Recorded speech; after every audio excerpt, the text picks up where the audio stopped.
Friends, आज हम शरद पूर्णिमा के बारे में जानेंगे। ये क्यों मनाई जाती हैं।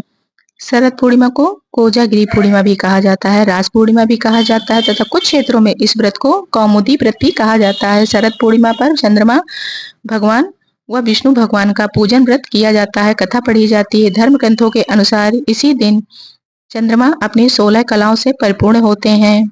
शरद पूर्णिमा का सनातन धर्म में विशेष महत्व है। इस दिन माता लक्ष्मी की पूजा अर्चना की जाती है और शरद पूर्णिमा में जुड़ी व्रत कथा का पाठ किया जाता है। माना जाता है कि ऐसा करने से संतान की आयु बढ़ती है और जीवन में सुख शांति आती है। शरद पूर्णिमा का पावन पर्व आज यानी 6 अक्टूबर सोमवार को मनाया जा रहा है। इस दिन माता लक्ष्मी की पूजा अर्चना की जाती है। माना जाता है कि इस रात के समय चंद्रमा अपनी 16 कलाओं से अमृत बरसाते हैं। यही कारण है कि इस दिन घरों में खीर बनाकर चंद्रमा की रोशनी में रखने की परंपरा है। कहा जाता है कि ऐसा करने से चंद्रमा को बरस रहा अमृत खीर में आ जाता है और इसके सेवन से शारीरिक रोग कष्ट दूर हो जाते हैं। अब जानते हैं शरद पूर्णिमा की पौराणिक कथा। शरद पूर्णिमा की प्रचलित कथाओं में के अनुसार प्राचीन समय में एक साहूकार हुआ करता था। उसकी 2 पुत्रियां थीं। दोनों ही बेटियां हर साल पूर्णिमा का व्रत करती थीं। बड़ी पुत्री पूरे विधि विधान के साथ व्रत करती थी, उसे पूरा करती थी, जबकि छोटी पुत्री भूख बर्दाश्त नहीं कर सकती थी और बीच में ही भोजन ग्रहण कर अधूरा व्रत छोड़ दिया करती थी। ऐसे ही साल बीतते गए। साहूकार ने अपनी दोनों बेटियों का विवाह कर दिया। कहा जाता है कि छोटी पुत्री जो बार बार व्रत अधूरा छोड़ दिया करती थी, उसकी हर संतान जन्म के तुरंत बाद ही मर जाती थी। इन सब से दुखी और हताश छोटी बहन एक दिन पंडितों के पास इसका कारण पूछने गई। पंडितों ने उसे बताया कि पूर्णिमा व्रत का व्रत अधूरा छोड़ने के कारण ऐसा हो रहा है। उन्होंने उसे कहा कि यदि वह इस बार पूरे नियमों के पालन के साथ में व्रत करेगी तो वह उसकी संतान जीवित रहेगी।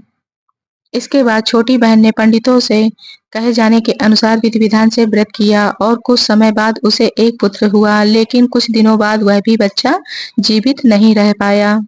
यह देखकर छोटी बहन रोते हुए पहले अपने बच्चे को एक पीढ़े यानी कि पाटा बोलते हैं पर लिटाया, फिर उसे कपड़े से ढक दिया और अपनी बड़ी बहन को बुलाने गई।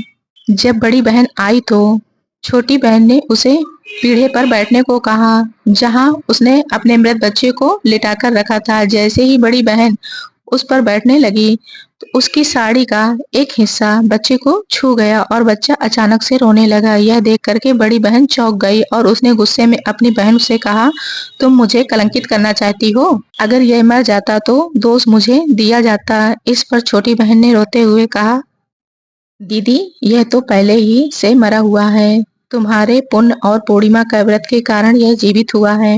इसके बाद छोटी बहन ने पूरे नगर में घोषणा करवाई कि पूर्णिमा व्रत का हमेशा पूरे विधि विधान से करना चाहिए। यह व्रत न केवल संतान की रक्षा करता है बल्कि जीवन में सुख समृद्धि और सौभाग्य भी लाता है। माना जाता है कि शरद पूर्णिमा के दिन मां लक्ष्मी का जन्म हुआ था।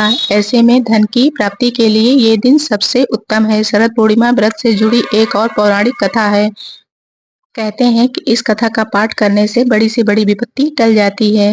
हिंदू काल गणना के अनुसार साल का 7वां महीना अश्विन महीना होता है। इस महीने के शुक्ल पक्ष की पूर्णिमा को शरद पूर्णिमा के तौर पे मनाया जाता है। इस दिन श्री सूत्र लक्ष्मी स्तोत्र का पाठ करके हवन करना चाहिए।